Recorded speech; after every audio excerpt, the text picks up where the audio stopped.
श्री शिवाय नमस्तुभ्यम। दोस्तों, वर्तमान समय में कोई भी घर ऐसा नहीं बचा है जिस घर में बीमारियों ने अपना डेरा ना डाल रखा हो।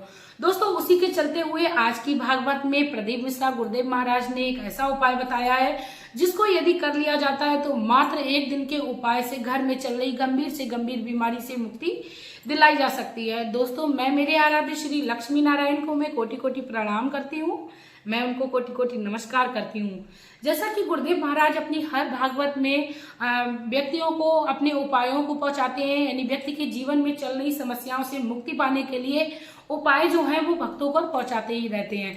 तो दोस्तों, मैंने सोचा आप लोगों को मैं भी ये उपाय शेयर करूं गुरुदेव महाराज की मुखवाणी से सुनकर। तो मैंने आप लोगों को ये उपाय पहुंचाने की मैंने डिसाइड किया। आप लोगों को अच्छा लगे तो प्लीज चैनल को सब्सक्राइब कर लीजिएगा, वीडियो को लाइक कर दीजिएगा, कमेंट बॉक्स में श्री शिवाय नमस्तुभ्यम का प्यारा सा कमेंट कर दीजिएगा। दोस्तों, एक बार की बात है, भस्मासुर नामक जो दैत्य था उसने काफी साल तक तपस्या की और भगवान से वरदान मांगने की कोशिश की, ब्रह्मा जी से, विष्णु जी से, कि मैं जिस भी व्यक्ति को छुऊं वो भस्म हो जाए, या किसी भी वस्तु को छुऊं तो वह भस्म हो जाए। तो ऐसा वरदान भगवान किसी के पास इतनी सामर्थ्य नहीं थी दे दे, लेकिन कालों के काल महादेव के पास मात्र 2 दिन की भस्मासुर ने तपस्या की और भस्मासुर ने भगवान से वरदान मांगा कि हे भगवान, आप मुझे ऐसा वरदान दीजिए कि जिस भी वस्तु को छुऊं या जिस भी स्थान को छुऊं वह भस्म हो जाए। दोस्तों, भगवान शिव ने प्रसन्न होकर उसे ये वरदान दिया, तथास्तु बोला। तो भस्मासुर ने कहा कि आपने मात्र 2 दिन की तपस्या में मुझे इतना बड़ा वरदान दिया। तब भगवान शिव ने कहा, ये तो 2 दिन की बात थी, मैं तो सिर्फ 1 लोटा जल चढ़ाने से भक्तों की मनोकामना पूर्ण करता हूँ। जो भी मेरी शरण में आता है उसको मैं कभी भी खाली हाथ नहीं छोड़ लौटाता हूँ। तो दोस्तों, आप भी भगवान शिव की कृपा पाना चाहते हो, अपने घर से बीमारियों से मुक्ति पाना चाहते हो तो प्लीज वीडियो के एंड तक बने रहिए। एक दिन का उपाय आपके घर में चल रही सालों की बीमारी जो है वो खत्म कर देगा। इसी के साथ दोस्तों, आप लोगों से एक और बात कहना चाहूंगी, जिस भी उपाय को आप करें, गुरुदेव महाराज कहते हैं हर उपाय को जानकर करना चाहिए, उसकी पूर्ण विधि के साथ आपको करना चाहिए। किस दिन करना है, कैसे करना है, किन किन वस्तुओं को आपको प्रयोग में लेना है, सारी विधि को जानकर ही करना चाहिए, तभी आपको लाभ मिलता है। दोस्तों, आपको ये जो उपाय है वह शिवरात्रि पर करना है, जो महीने की एक शिवरात्रि पड़ती है, यानी 1 महीने में एक शिवरात्रि पड़ती है। आप किसी भी महीने में कर सकते हो, लेकिन आपको ये जो उपाय है वो याद रखना है, शिवरात्रि के दिन करना है। शिवरात्रि के दिन जब आपको लगे कि बीमारी आपके घर से जाने का नाम नहीं ले रही, आप जीवन में बहुत ही ज्यादा हताश हो चुके हो, आपके घर में धन भी नहीं टिक रहा, धन प्राप्ति के लिए भी ये उपाय बहुत ही सटीक है। आपके घर में भगवान शिव की कृपा से धन की वर्षा होने लगेगी। आपको क्या करना है दोस्तों, शिवरात्रि के दिन आपको 5 कमलगट्टे लेने हैं। कहा जाता है कमलगट्टे यानी धन प्राप्ति के लिए बहुत ही अच्छा कार्य करते हैं। 5 कमलगट्टे ले लीजिए, क्योंकि जिस भी घर में बीमारी होती है तो धन की भी समस्या उत्पन्न होने लगती है। 5 कमलगट्टे ले लीजिए, 5 बेलपत्र ले लीजिए दोस्तों, 5 बेलपत्र, 5 कमलगट्टे और 1 तांबे के पात्र में आपको अपने घर से जल लेना है। जल दोस्तों, मैं हमेशा ही अपनी वीडियो में बताती हूँ, आपको अपने घर से ही लेना है।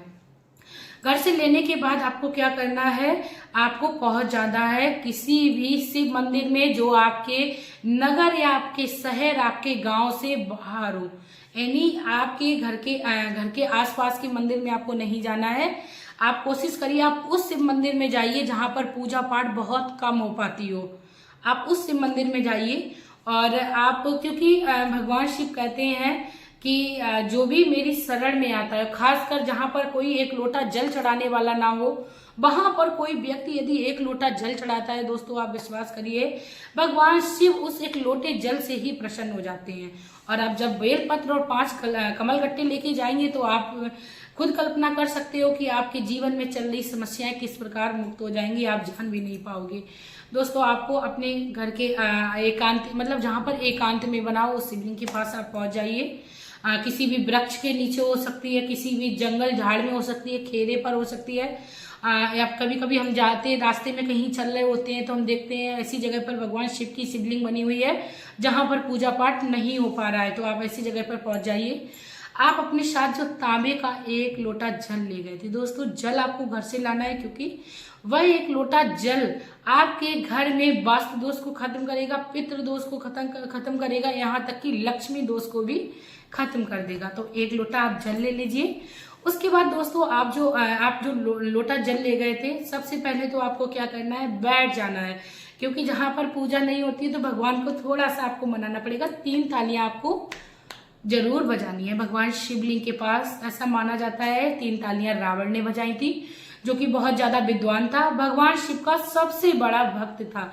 तो आपको 3 तालियां बजानी है। पहली ताली का मतलब दोस्तों होता है भगवान शिव उस जगह पर विराजमान हो जाए। दूसरी ताली का मतलब होता है यदि हम किसी भावना में आकर अपनी मनोकामना को कहना भूल जाएं, उसे भगवान शिव पूर्ण करें। तीसरी ताली का मतलब होता है भगवान शिव की कृपा हमारे घर के भंडारण पर हमेशा बनी रहे, यानी हमारे घर के अन्न धन में कभी कोई कमी ना हो। तो आपको 3 तालियां बजा लेनी है। उसके बाद आप जो एक लोटा जल ले गए थे तांबे के पात्र का, आप वो चढ़ा दीजिए। ओम नमः शिवाय या श्री शिवाय नमस्तुभ्यम का जाप करते हुए फिर आपने जो बेलपत्र ले गए थे, एक एक करके भगवान का एक मंत्र जो है श्री शिवाय नमस्तुभ्यम या ओम नमः शिवाय, आपको जो भी सरल आसान लगे उस मंत्र को आप बोलते जाइए और एक एक बेलपत्र को चढ़ाते जाइए। आप एक एक करके कमलगट्टा चढ़ाइए। आपको याद रखना है, आपको जब एक सामग्री चढ़ाए आपको ओम नमः शिवाय या श्री शिवाय नमस्तुभ्यम का जाप अपना कंटिन्यू यानी लगातार करते ही रहना है। उसके बाद दोस्तों आप अपनी भगवान से जो भी मनोकामना है उसको बोल दीजिए, पूजा पाठ संपन्न कर लीजिए। फिर आपको एक वहां से बेलपत्र उठानी है, एक कमल गट्टा उठाना है। दोस्तों दोनों ही चीजें आपको एक एक उठा लेनी है और बची हुई 4 कमल गट्टे 4 बेलपत्र आपको शिवलिंग पर ही चढ़े हुए छोड़ देना है और आपको आना है अपने घर पर उस बेलपत्र उस कमल गट्टे को लेकर। दोस्तों आप जो बेलपत्र लेकर आए थे उस बेलपत्र को आप उस मरीज व्यक्ति को खिला दीजिए तुरंत, जैसे ही आप अपने घर में आए। चबाकर खिला सकते हो, नहीं तो आप पीस कर पानी में मिलाकर पिला सकते हो।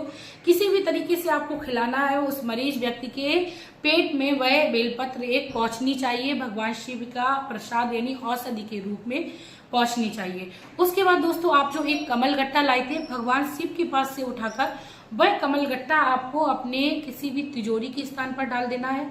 आपको अपने घर के आभूषण जहां पर आप रखते हो उस स्थान पर रख देना है। उस कमल गट्टे को आपको वहीं पर छोड़ देना है। इतना सा छोटा सा उपाय है दोस्तों, यदि अपने घर में कर लेते हो, भगवान शिव की कृपा से आपके घर में चल रही गंभीर से गंभीर बीमारी भी खत्म होगी, साथ में आपके घर में धन की बढ़ोतरी होने लगेगी। अब दोस्तों बात करते हैं कि यदि आप इस उपाय को ही कर रहे हो, आपने दवाइयां बंद कर दी है, तो आप ऐसी गलती बिल्कुल ना करें। आपको दवाइयों का भी सहारा लेना है और भगवान की शरण का भी आपको सहारा लेना है।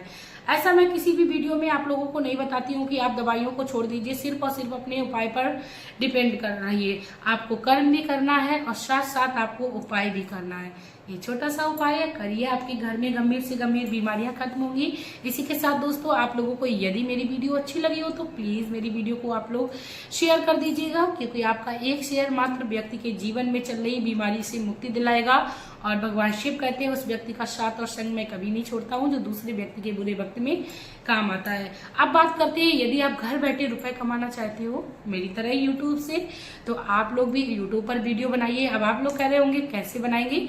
मेरा एक और चैनल है सोनम टेक्नो, जिसमें मैं बताती हूँ किस तरीके से यूट्यूब पर रुपए कमाएं, किस तरीके से यूट्यूब पर वीडियोस बनाएं, किस तरीके से यूट्यूब पर अपना चैनल बनाते, सारा कुछ मैं उसमें डिटेल डालती हूँ। तो आप लोग चाहें तो चेकआउट कर सकते हो, उसका लिंक मैं आप लोगों को डिस्क्रिप्शन बॉक्स में दे दूंगी और आप भी अपने घर बैठे रुपए कमाने का जो सपना है उसे पूरा कर सकते हो।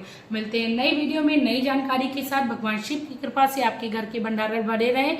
तब तक के लिए हंसते रहिए, मुस्कुराते रहिए। आपका प्यार और कीमती समय देने के लिए धन्यवाद।